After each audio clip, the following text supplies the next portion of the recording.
బ్రిటిష్ను బయటికి వెళ్ళగొడుతూ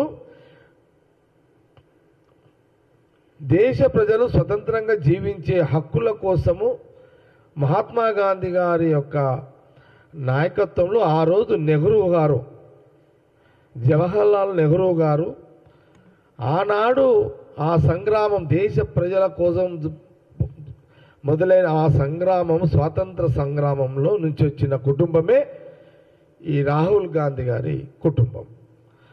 ఇప్పుడు మనము ఇది సుదీర్ఘంగా ఆనాటి నుంచి ఇప్పటి వరకు వారు అన్నారు, బండి సంజయ్ గారు వారు ఏ మతము, రాహుల్ గాంధీ గారి యొక్క కుటుంబము ఏ మతము, ఇందిరాగాంధీ గారి గురించి మాట్లాడడం జరిగింది,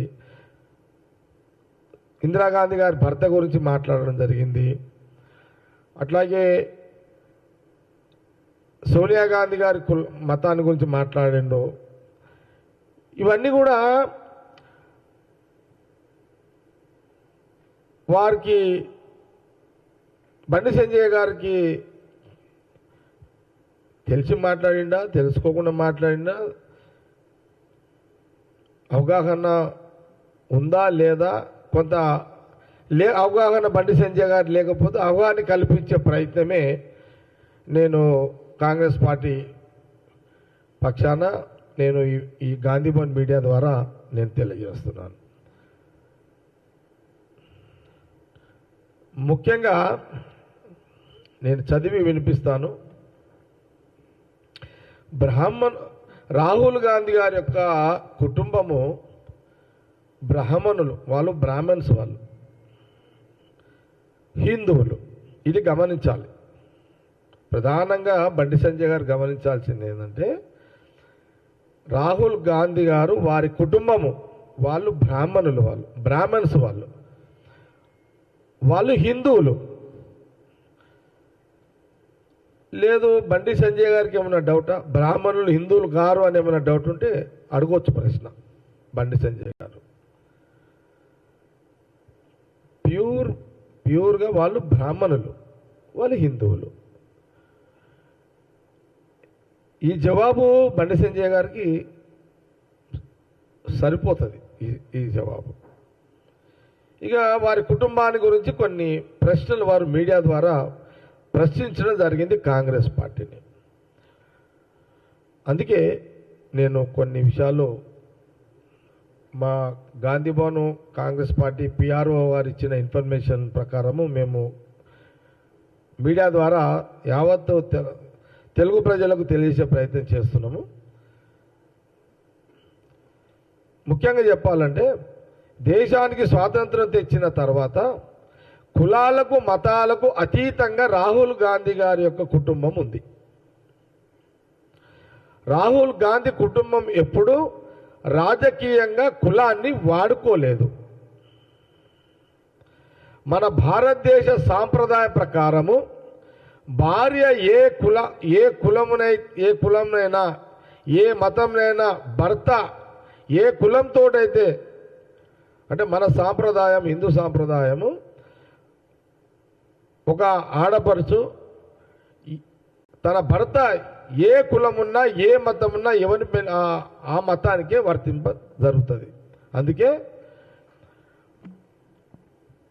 మన సాంప్రదాయాలు హిందూ సాంప్రదాయాల ప్రకారము రాజీవ్ గాంధీ గారిని మ్యారేజ్ చేసుకుంది. వారి మీద కూడా ఒక ప్రశ్న లేవనెత్తారు బండి సంజయ్ గారు. నిన్న మీడియాలో వచ్చింది, అన్ని ఎలక్ట్రానిక్ మీడియా, ఈరోజు ప్రింట్ మీడియాలో వచ్చింది. సోనియా గాంధీ గారు ఆమె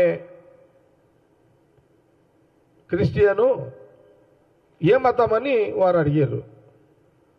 నేను వారికి ఏం చెప్తున్నంటే, మీరు చాలా మీరు బాగా హిందూ ధర్మము హిందూ మతం మీదనే కదా బండి సంజయ్ గారు భారతీయ జనతా పార్టీ జీవిస్తున్నది. మీరు ఎన్నో కథలు చెప్తారు కదా హిందూ ధర్మం మీద. ఈ ధర్మం మీకు తెలియదా? తెలియకపోవడం ఏంటి? సోనియా గాంధీ గారు రాజీవ్ గాంధీ గారిని వివాహం చేసుకున్న తర్వాత సోనియా గాంధీగా మారారు. అంటే ఒక ఆడపడుచు భర్త ఏ కులం అయితే ఏ కుల వస్తుడైన ఒక మగవాడిని పెళ్లి చేసుకున్న తర్వాత అతన్ని ఏ కులం ఉంటే ఆ కులానికే ఆ ఆడపడుచు ఆ ఆడ మనిషి ఆమె ఆ కులానికి వర్తింపజేస్తుంది. ఇప్పుడు సపోజు నేను రెడ్డినున్నా, నా భార్య గౌడ్స్. ఇప్పుడు నన్ను పెళ్లి చేసుకున్న తర్వాత ఇప్పుడు నా భార్యను బయట ఏమంటారు, నిర్మల రెడ్డి అని అంటున్నారు. ఇదే కదా మన హిందూ సాంప్రదాయము, హిందూ ధర్మంలో ఉన్న. మీరు హిందూ ధర్మం మీదనే రాజకీయంగా ఓట్లు అడిగి బతికేటోళ్ళు బండి సంజయ్ గారికి గీది కూడా తెలియకపోతే ఎట్లా? ఏదో మాట్లాడాలి కదా, ఏదో ఒక బట్ట కాల్చి పడేయాలి కదా అని మాట్లాడడం భావ్యం కాదు అని బండి సంజయ్ గారికి నేను మీడియా ద్వారా తెలియజేస్తున్నాను. మళ్ళీ ఒకసారి మీరు మీ మాటకు మీరు మాట్లాడే, ఎందుకంటే మీరు బండి సంజయ్ గారు మీరు ఆ పార్టీ ప్రెసిడెంట్ చేసినప్పుడు సెంట్రల్ మినిస్టర్. మనము ధర్మ పరిధిలోనే మాటలు మాట్లాడుతున్నాం కాబట్టి ధర్మ పరిధిలోనే నేను మీకు అవగాహన కల్పించే ప్రయత్నం మీడియా ద్వారా చేస్తున్నా. భర్త రాజీవ్ గాంధీ గారు హిందువు, బ్రాహ్మణుడు. అంటే సోనియా గాంధీ గారు కూడా రాజీవ్ గాంధీ గారు బ్రాహ్మణుడు కాబట్టి ఆమె కూడా ఆ కులానికి సంబంధించిన కానీ మన భారతదేశ సాంప్రదాయాలు ఇది గ్రహించండి. మళ్ళొక్కసారి మీకు క్లారిఫై చేస్తున్నాం, అంటే మీకు అవగాహన కల్పిస్తున్నాం. తెలియక మీరు మాట్లాడిన దానికి, తెలుసో తెలియక మాట్లాడిన దానికి. ఇందిరాగాంధీ గారి గురించి మాట్లాడారు. ఇందిరాగాంధీ గారి యొక్క భర్త ఫిరోజ్ జహంగీర్ గాంధీ, ఆయన భర్త.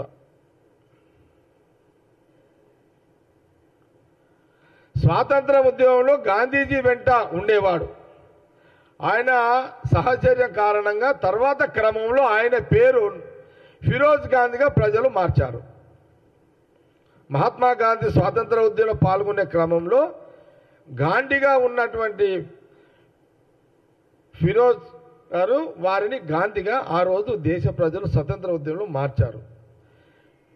ఫిరోజ్ గాంధీ అని పిలువబడ్డ తర్వాత వారిని ఇందిరాగాంధీ గారు పెళ్లి చేసుకున్నారు. ఆ పెళ్లి చేసుకున్న తర్వాత వారికి ఆల్రెడీ గాంధీ అని ఉంది కాబట్టి ఇందిరాగాంధీగా వారు కొనసాగారు.